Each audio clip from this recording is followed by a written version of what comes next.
નમસ્કાર દોસ્તો, સ્વાગત છે તમારું મારા નવા વ્લોગમાં।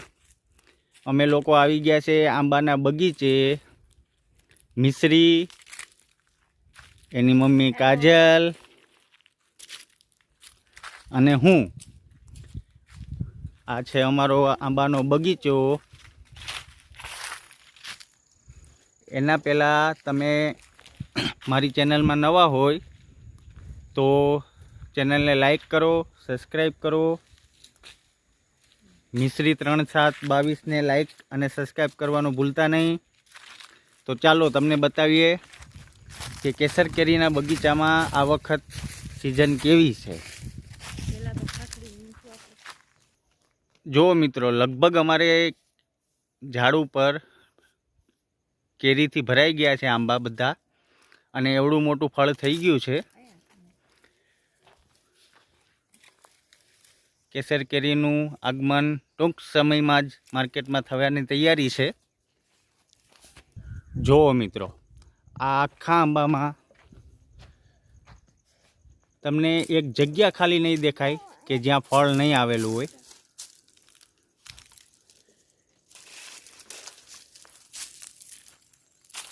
એક ફળ તમને એક જગ્યા એવી નહીં દેખાય કે જ્યાં ફળ નહીં આવેલું હોય। આખો આંબો કેરીથી ભરાઈ ગયો છે, અને આવા એક નહીં, આવા 700 ઝાડવા છે કેરીના, મતલબ કે વૃક્ષ છે મોટા, 700 વૃક્ષ છે। આખો કેરીનો બગીચો છે। ઓનલી કેસર કેરી, ગીરની પ્રખ્યાત કેસર કેરી।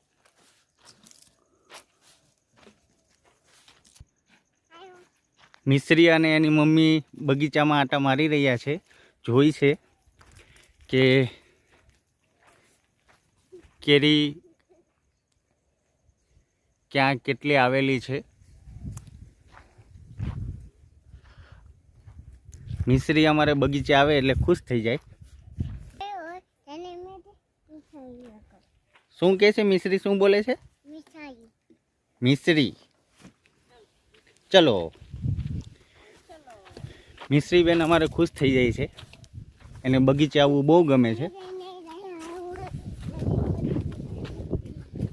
જો મિત્રો,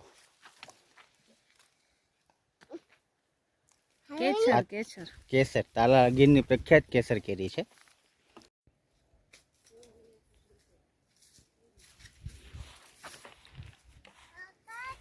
હજુ અમુક જગ્યાએ સાવ નાની નાની કેરી તમને જો આ દેખાતી હશે,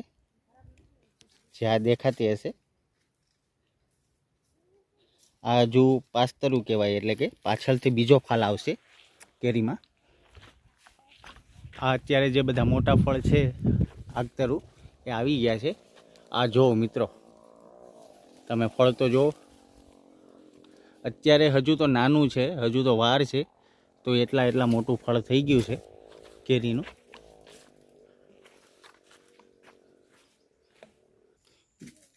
જો મિત્રો, કેસર કેરી દરેક જગ્યાએ ફૂલ આગમન થઈ ગયું છે। દરેક ઝાડ ઉપર કેરીનું આગમન થઈ ગયું છે। આખો બગીચો કેરીથી ભરેલો છે। જો મિત્રો, તમે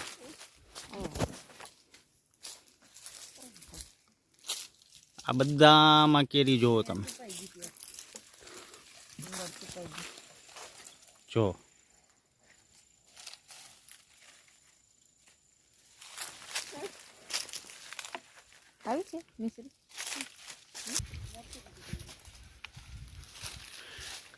કાજલ નીચે પડેલી કેરીઓ ભેગી કરી રહી છે અત્યારે। મિશ્રી બેનના હાથમાં કેરી, મતલબ ખરવાનું પ્રમાણ હવે ઓછું થઈ ગયું છે, પવન ઓછો છે એના હિસાબે। હજુ જો હું તમને બતાવું, આ જે છે ને એ પાસ્તરું કહેવાય। હજુ આ એક વેડો લાગી ગયા પછી આમાં બીજો ફાલ આવશે, અને પાસ્તરું કહેવાય। આ બધું આગતરું છે। આગતરામાં અત્યારે ફૂલ સિઝન આવી ગઈ છે એવું કહો તો ચાલે।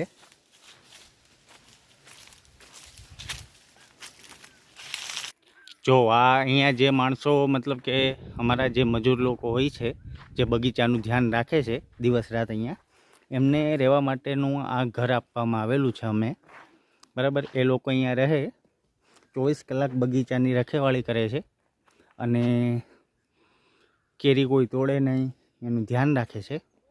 પાણી પાવાનું હોય છે, ખાતર આપવાનું હોય છે, એને મજૂરને પગાર દીઠ રાખેલા હોય છે. એ આ મકાનમાં રહે છે અત્યારે.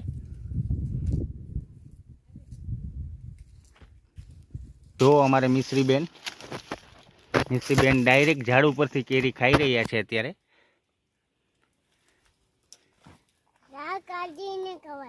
છાલ કાઢીને ન ખવાય, ડાયરેક્ટ ખવાય. ખાતો હા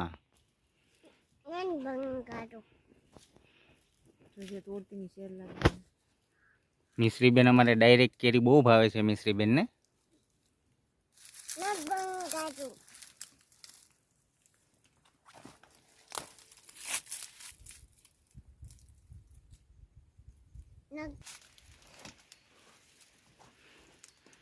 સ્માઈલ.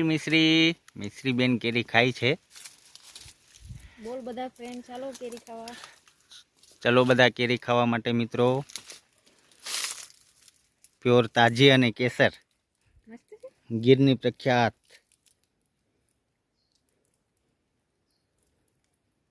સારી છે મિશ્રી કેરી, સારી છે. મિશ્રીબેનને બહુ કેરી પસંદ છે. મિશ્રી જો તો અહીંયા ચાલો આગળ. જો મિત્રો, આંબાના ઝાડમાં કેરીનું ફાલ એટલો આવ્યો છે અત્યારે હાલ કે બધા જો કેરી હંમેશા આ રીતના અહીંયાથી નહીં તોડવાની. હંમેશા કેરી તોડવી હોય તો ઉપર ડીંડલી રહે એ રીતના કેરી તોડવાની. જો મિશ્રીના હાથમાં નાની નાની કેરી છે, જુઓ તમે. જો આ કેરી છે તો હું આને તોડીને બતાવું છું તમને. જોજો મિત્રો, આ કેરીને તમારે તોડવી હોય તો અહીંયાથી તોડી નાખવાની. જો આ મેં તોડી નાખી છે. હવે આ કેરીને જુઓ તમે, જોઈ શકો છો આખી કેરી. હવે પોતાનો બગીચો હોય તો તોડી લે. હા, ખેંચ. એ મિશ્રી કેરી તોડે. હા જો મિશ્રીએ નાની કેરી તોડી. હા, છાલ કાઢીને ખવાય. એટલે કહેવાનું મિત્ર એવું છે મારું કહેવાનું તમને કે પોતાનો બગીચો હોય તો કેરી ખાવાનું વાત જ મતલબ કે અલગ છે. જ્યારે પણ ખાવી હોય ત્યારે બગીચે આવવાનું, બરાબર. બગીચે આવવાનું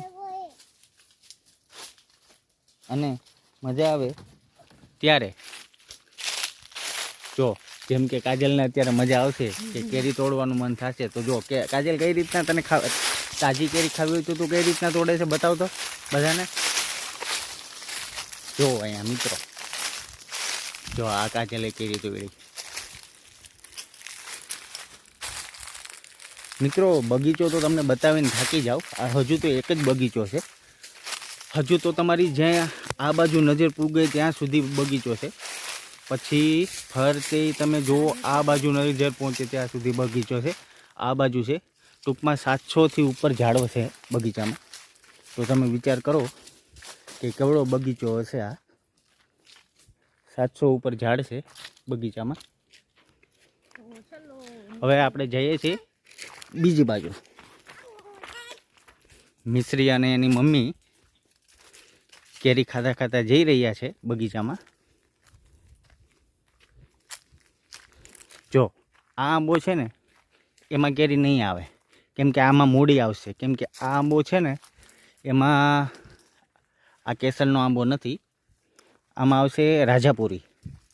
જે મોટું ફળ આવે છે ને એ આવશે, બરાબર. બાકી બધા આંબાઓમાં એ મૂડી આવે થોડીક અથાણાના સમયે. જલ્દી મોટી પણ થઈ જાય અને જલ્દી એની સાઈઝ પણ વધવા લાગે. અથાણું બનાવવા માટે જે રાજાપુરી રસની કેરીઓ આવે છે ને આપણે, આ છે કેસર કેરી. હજુ આપણે આના સિવાય બીજા બગીચે હવે જઈએ છે. બીજો બગીચો છે અહીંયાથી ને 11 કિલોમીટર દૂર જવાનું છે. અહીંયા આજે ફ્રી સમય હતો તો વિચાર કર્યો કે આજે અહીંયા થોડોક ચક્કર મારી લઈએ બગીચામાં, પછી જઈએ બીજા બગીચે. ત્યાં કેવું છે એ પણ તમને બતાવું. ત્યાં તો લીંબુ છે, જાંબુના ઝાડ છે, બદામનું ઝાડ છે, ઘણા બધા ઝાડવા છે અલગ અલગ. અહીંયા ખાલી આંબા જ છે. કેરી થઈ રહી છે. અહીંયા અત્યારે ખરવાનું પ્રમાણ બહુ ઓછું છે. આ મિસ્ત્રીબેન જો, મિસ્ત્રીબેનને આજે મોજ આવી ગઈ. આખો દિવસ ઘરે ને ઘરે હોય, બગીચે આવવાનું એટલે ખુશ થઈ જાય એકદમ.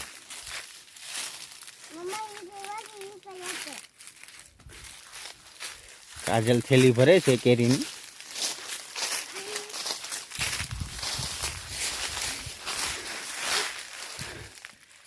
ઓ મિસ્ત્રીબેન શું થયું?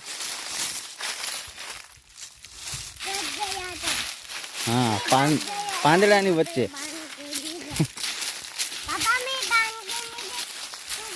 फंस गया था पान के नीचे. मम्मी ने बचा लिया. सारू चलो मित्रों, तो મળશું આપણે હવે બીજા બગીચાના નેક્સ્ટ વ્લોગમાં, આના પછીના વ્લોગમાં. બરાબર. એ બગીચો કેવો છે જો, આ ઝાડ છે, મતલબ કે ફરતે જાનવરો, દીપડા છે. જોકે દીપડા તો ગમે એટલું હોય ઠેકીને આવી જાય છે. મતલબ કે રોજડા છે, નીલગાય છે, પછી હરણ છે, એના માટે ભૂંડણા છે, એના માટે એ બધી કેરીઓ ખાઈ જાય ઉતારીને. ખાય ઓછી, બગાડ વધારે કરે, એના માટે આ આડું રાખવું પડે છે, જેથી કરીને કોઈ જંગલી જાનવરો બગીચામાં ના આવે. અને એ એકવાર અંદર ઘૂસી ગયા પછી આપણે એટલા દોડાવે, બહાર નીકળવામાં ન સમજે. આપણે આ બાજુ જઈએ તો એ પેલી બાજુ ભાગી જાય. જોકે એના ભાગનું હોય એ તો એ ખાઈ જ જવાના છે. દિવસ રાત તો આપણે ધ્યાન રાખવાના નથી. સારું ચલો, તો સીતારામ બધાઈને, જય માતાજી. મળશું પાછા આપણા નવા વ્લોગમાં, મિશ્રી 3722માં. જો નવા હોય તો લાઈક અને સબસ્ક્રાઈબ કરી લેજો, અચૂકથી ભૂલતા નહીં. બરાબર. Bye bye. ત્યાં સુધી બધાને bye bye. Mishri bye bye કરી દે બધાને. બાય બાય, આવજો. સીતારામ.